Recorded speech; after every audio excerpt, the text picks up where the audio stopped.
Hello दोस्तों, जैसा कि मैंने आपको बताया था कि ईपीएफओ द्वारा आज कौन-कौन सी वैकेंसी आने वाले कैलेंडर में निकलेंगी और धीरे-धीरे वो सारी चीज़ें सही होती जा रही है। जैसा आपको पता है कि मैंने ईपीएफसी का, एओईओ का, एसएसएस का ये सब का मैंने बता रखा था कि ये एक कहते हैं ना एक पाइपलाइन में है और जल्द ही आएँगी।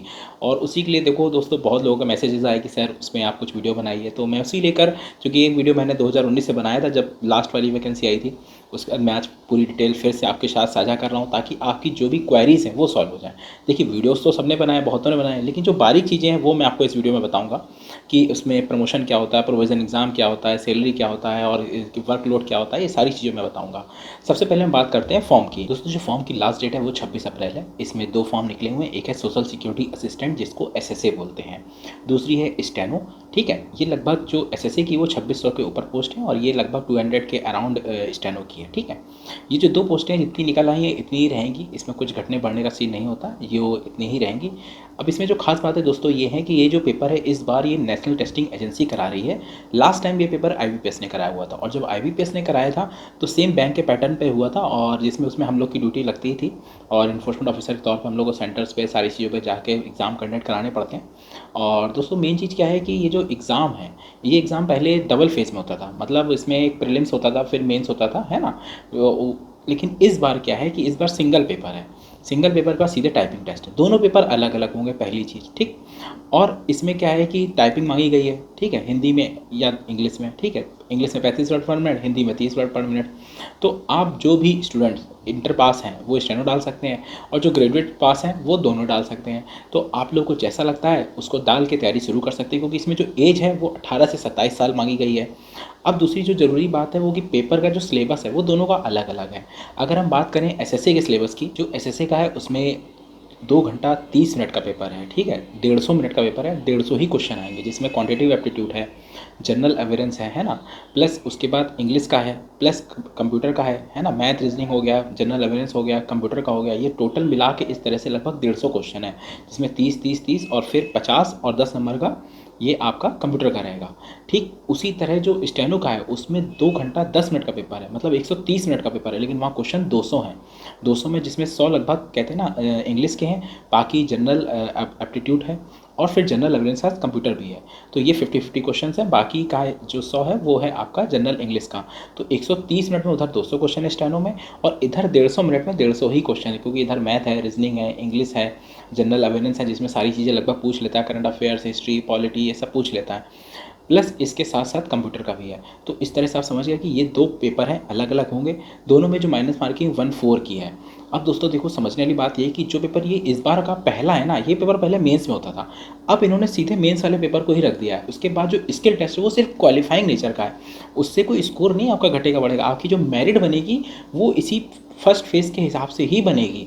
तो दोस्तों, मेन चीज़ क्या है कि अब हमको समझना ये कि जो मेन पेपर है ना, ये कैसे होगा।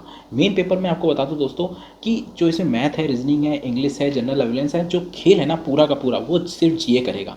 क्योंकि देखो, जो भी एसएससी स्टूडेंट्स हैं, प्लस जैसे एसएससी ने भी सिलेबस बदल दिया तो आप जान रहे हैं कि उसमें भी जीएस आ रही है, तो स्टूडेंट उस जीए वाले में ना बहुत से लोग डर जाते हैं, क्योंकि आप लोग की आदत होती है मैथ, रीजनिंग, इंग्लिश पढ़ने के लिए, जीएस इतना नहीं दे पाते हो।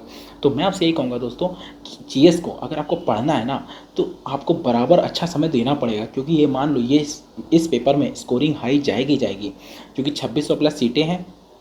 और जो भी बंदा स्टूडेंट कहते हैं ना, बैंक का हो, एसएससी का हो, रेलवे हो, सब के सब फॉर्म डालेंगे ये, और आपका पेपर तभी निकलेगा जब आपकी जीए अच्छी होगी, आपके बाकी स्कोर जो मजबूत है उसमें आप अच्छा स्कोर करोगे। और मैं इसीलिए कह रहा हूँ दोस्तों कि जितना भी ये पूरा सिलेबस है आप जानते हैं, उसको लेकर हमने पूरा का पूरा एक कोर्स बना रखा है। 11 अप्रैल से वो शुरू हो जाएगा, उसमें आप जुड़ सकते हैं। और वो कोर्स जो है बिल्कुल मिनिमम फीस पे है, 999 पे है, और उसमें आपको सारे का सारा चीज़ें मिलेंगी, जीए मिलेगी, मैथ, रीजनिंग, इंग्लिश, कंप्यूटर, सारी चीज़ें मिलेंगी। और आप जानते हैं दोस्तों कि एक बार आप हमसे जुड़ गए फिर हम हमेशा आपसे जुड़े हुए हैं। अब हम आपको बता दें, इसमें जो प्रमोशन होता है, जो एसएसएस होते हैं दोस्तों, ये होते हैं सोशल सिक्योरिटी असिस्टेंट।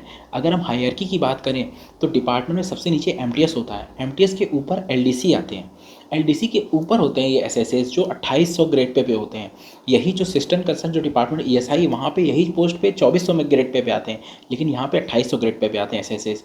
स्टेनो का ग्रेड पे 2400 है, लेकिन एसएसए का ग्रेड पे 2800 है। और मैं फिर आपसे कह रहा हूँ 28 से ग्रेड पे अगर आप उसका सैलरी स्ट्रक्चर देखेंगे तो लगभग आपको 55,000 से लेकर 60,000 के आसपास करंट में सैलरी मिलेगी। तो आपको ये मान लो एक्स वाई कैटेगरी सिटी में आपको 55,000 से ऊपर सैलरी मिलेगी हर हाल में। ठीक है दोस्तों, अब बात करते हैं जो इसका जो प्रमोशन होता है वो कैसे होता है। 2800 ग्रेड पे आने के बाद आपका प्रोबेशन पेपर होता है जिसमें 3 पेपर होते हैं, पहले 2 होते थे लेकिन अब 3 हो गए। उसमें मतलब इंटरनल एग्ज़ाम होता है वो पास करना होता है, और 4 साल में जब आपका पीरियड पूरा हो जाता है मतलब डेट ऑफ ज्वाइनिंग से 4 साल, तो आपका ग्रेड पे 2800 की जगह 4200 हो जाता है। तो देखिए दोस्तों, इतना अच्छा गोल्डन चांस है कि आप सीधे 2800 से 4 साल बाद 4200 ग्रेड पे आ जाएंगे। आपकी सैलरी अपने आप बढ़ जाएगी अच्छी खासी। और उसके बाद इंटरनल एग्ज़ाम होता है 7 साल बाद जिसमें आप एसएस बनते हैं 4600 ग्रेड पे में। और 4600 ग्रेड पे में जो सेक्शन सुपरवाइज़र होता है बस उसके लिए एग्ज़ाम होता है ना, जो आप 7 साल में दे सकते हैं। ठीक है, मतलब डेट ऑफ ज्वाइनिंग से, तो मतलब 4 साल में आपको 4200 मिला, 3 साल में फिर आप एसएस का पेपर दीजिए। तो एसएस बनने के 2 साल बाद उसमें क्या होता है, सीनियरिटी से प्रमोशन होता है, आप एओयू पहुंच सकते हैं। तो ये जो चैनल है ना आपको सीधे अधिकारी बना सकता है। तो उसमें बस करना यही है दोस्तों कि चांस बहुत अच्छा है, लेकिन इस गोल्डन चांस को आप तभी बना सकते हैं जब आप एक कहते हैं ना स्ट्रेचिक वे में बढ़ेंगे। और आप जानते हैं कि मैं और मेरी टीम हमेशा एपीफो के लिए डेडिकेटेड है, और एक बार आप हमसे जुड़ गए फिर हमेशा हम आपसे जुड़े हुए हैं।